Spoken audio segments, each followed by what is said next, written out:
জনগণ, সিংড়ার সাধারণ মানুষ আপনাদের এই শ্রমিকের দিকে সবসময় তাকিয়ে থাকে। আমি দেখেছি সিংড়ায় বিগত দিনে সকল গণতান্ত্রিক আন্দোলনে সিংড়া বাস স্ট্যান্ডের শ্রমিক ভাইদের অগ্রণী ভূমিকা সবসময় বেশি ছিল। আমি এই জন্য আপনাদেরকে ধন্যবাদ জ্ঞাপন করি।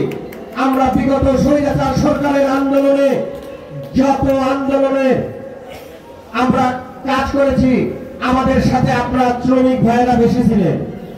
এই জন্য আমি আপনাদেরকে আবারও ধন্যবাদ জ্ঞাপন করছি। প্রিয় শ্রমিক ভাইয়েরা, যেহেতু প্রচন্ড গরম, আমি বক্তব্য দীর্ঘায়ু করব না। আমি একটি কথা বলতে চাই। অনেক বক্তা কিন্তু বলেছে যে আমরা দাউদার ভাইয়ের সাথে আছি। আসলে কথা ঠিক নয়। আমি দাউদার মাহমুদ, আমি আপনাদের সাথে আছি। আমি শ্রমিক ভাইয়ের সাথে আছি। আমি খুব ছোটবেলা থেকে আপনাদের বাস স্ট্যান্ড কেন্দ্রিক আমার চলাফেরা।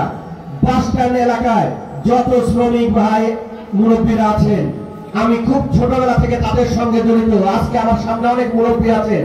আমার বাবা নিজেও একজন শ্রমিক, আপনাদের শ্রমিক সংগঠনের প্রতিষ্ঠাতা সভাপতি ছিল। আমি শ্রমিকের সন্তান হিসেবে আমি একটি কথা অঙ্গীকার করতে চাই, আগামী দিনে আপনাদের সকল আন্দোলনে, সকল ন্যায্য দাবি আদায়ের সকল পর্যায়ে আমি আপনাদের সঙ্গে আছি। আমি বিগত দিনও ছিলাম, ইনশাআল্লাহ আগামী দিনেও থাকবো। আবারও আগামী দিনে সকল আন্দোলনে এক জায়গা হয়ে আমরা একত্রিত হয়ে কাজ করতে চাই। সবাইকে ধন্যবাদ জানিয়ে আজকে আমি আমার বক্তব্য এখানে শেষ করছি। আসসালামু আলাইকুম। এবং বক্তব্য শেষে শ্রমিক ভাইরা, মৃত্যুকালীন ভাতা প্রদান করা হবে। আমাদের